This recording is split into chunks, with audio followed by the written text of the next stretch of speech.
Shoot. We need to get Larry back over here and get some bouncing back and forth going on. You miss him. Why do you miss him? I haven't seen him since yesterday. He barely works anyways. I'm kind of waiting to get his job. Yeah, I'm really. trying to get retired. I want to live his lifestyle.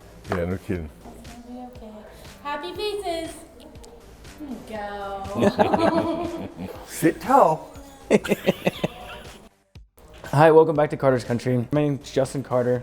I'm here with my father, Billy Carter, and we're gonna talk a little bit about ammo today and ammo selections. As you know, I spent a lot of time knocking on your office door asking about ammo and different selections and options for anybody.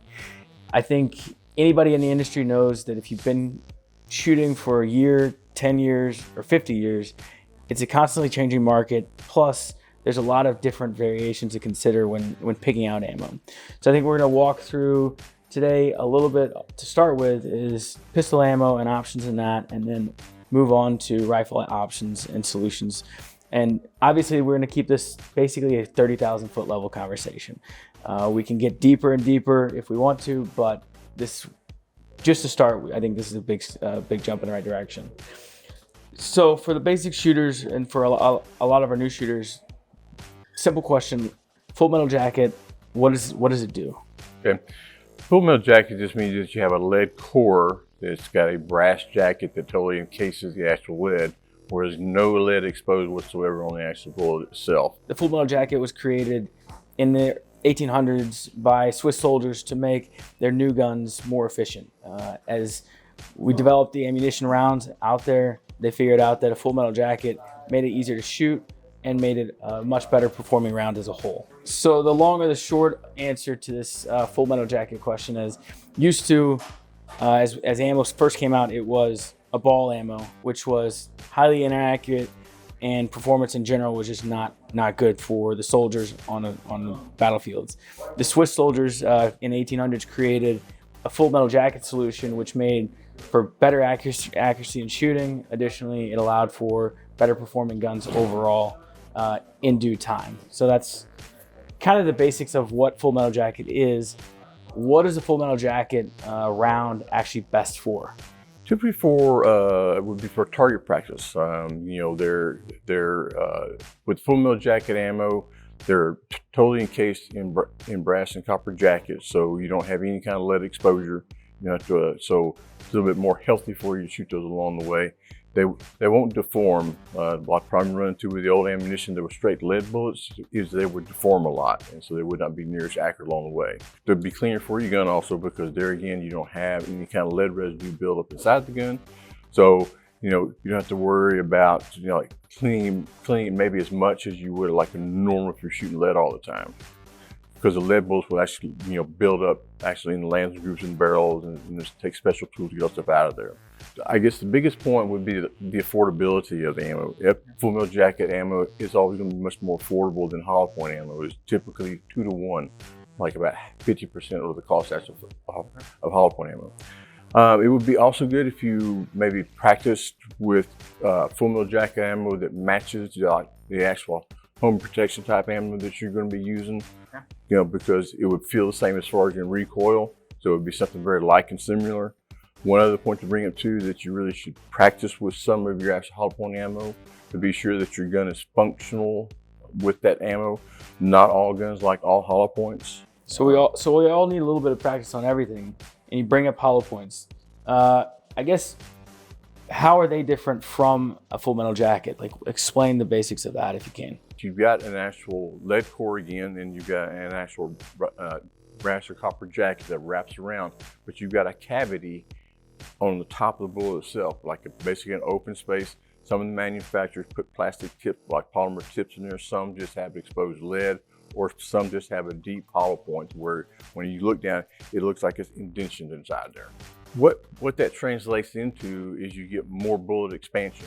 Okay, just for a quick note, like 9mm, if you looked at the actual the diameter of 9mm is 0.355 inches.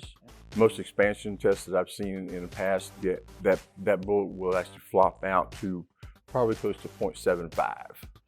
So, which is about twice as big in diameter as far as And what that translates into is the more expansion you get, the more knockdown power you get to actually keep yourself and your family safe.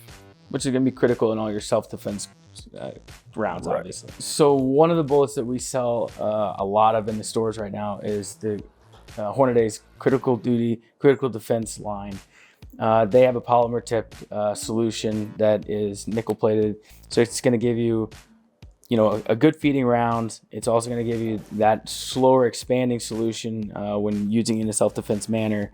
And I think and obviously being nickel plated, it's going to prevent a lot of corrosion over the long term. Being here in Houston, we have plenty of humidity, so corrosion is going to be one of those issues that we always face.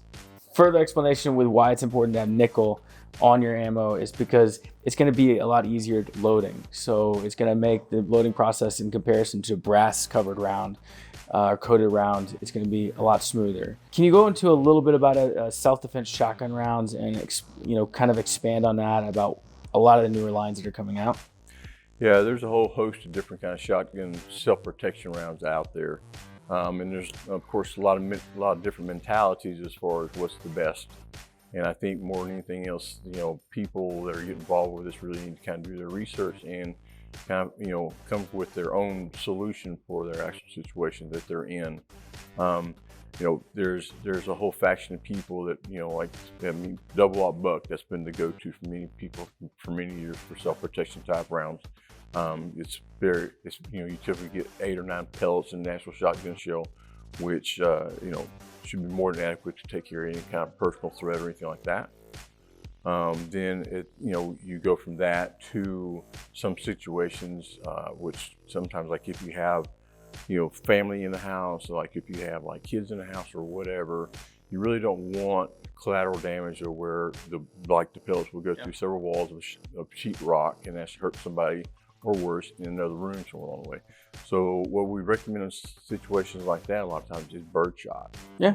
7.5, 8 or 9, something like that. It will still minimize your actual threat, but you don't run the risk of any more collateral damage along the way. Which is important, very important for your family and yourself. Being self-aware of what you're shooting in your house and how it operates in your guns is the most critical thing you can do. So that's why we always focus a lot about telling people to come out, spend some time on the range, learn what the ammo does, and if you know what your ammo's doing, then you can make better decisions on how you're going to use it, whether it's in hunting, self-defense, or just coming out to target practice. Correct. Well, as we talked about with pistol ammo, shotgun ammo, there's lots of varieties and variability to consider. I think that rifle ammo is the same way. So we have, in your opinion, what's the best way to start picking out rifle ammo for your long guns out there? Well, I think you should really decide, number one, as far as what you're going to be hunting, and then you should pick a bullet that would be applicable to that type of hunting. One of your biggest concerns with hunting and picking out rounds is that, you want to basically harvest the actual animal as humanely as possible. You don't want to have wounded animals running around, so forth and so on, and you're there to do a job and do it correctly. That being said, you start out with some types of ammo, just real briefly. This is the Remington Core-Lock ammo. It's probably one of the most popular. It's been around for the most number of years. We sell this up 2 to 1 over everything else. Remington's been a very established name in this industry for almost centuries now. This is their Core-Lock bullet. It's a regular lead core bullet with an actual exposed lead tip with an actual brass jacket around it. This will promote an actual true mushrooming of the bullet. When the bullet actually makes contact with the actual skin, it will start the mushrooming process to where it will basically roll out and around into where you should expend most all the actual energy of the bullet expansion inside the actual chest cavity of your animal that you're taking care of. Then, of course, there's other types. There's red polymer tip ammo. This particular one is a Hornady. There's a whole host of different types of manufacturers making different polymer tip ammo. Hornady makes also SST, which is a favorite bullet of a lot of hunters right now. And then there's also a mass grade type bullet, which is really not recommended there again for hunting purposes, because the bullet will not expand the way that it should as far as on entrance. That being said, it boils down to what your gun likes, and the only way you can figure out what your gun likes is actually shooting it. So you have to basically, when we tell people, or I've been asked a million times at least in my time, what bullet's going to shoot good out of my gun? Well, nobody can tell you that. You can take two guns off the assembly line, one right after another. One might like one bullet, one might like another bullet. So there's no way of knowing. There's always just 10,000 difference in when they cut those barrels out. So there's just no way of knowing. So if you're like most people, you start with something more, or at least less expensive to get started with.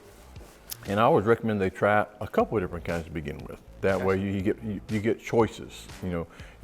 Some guns may like the core lock, some guns may not. I mean, I've shot tens of thousands of guns on the range that, core lock loves, just shoots great through them. Yeah. So it's a good option to get started with, but that's the big thing. You just have to try different ones.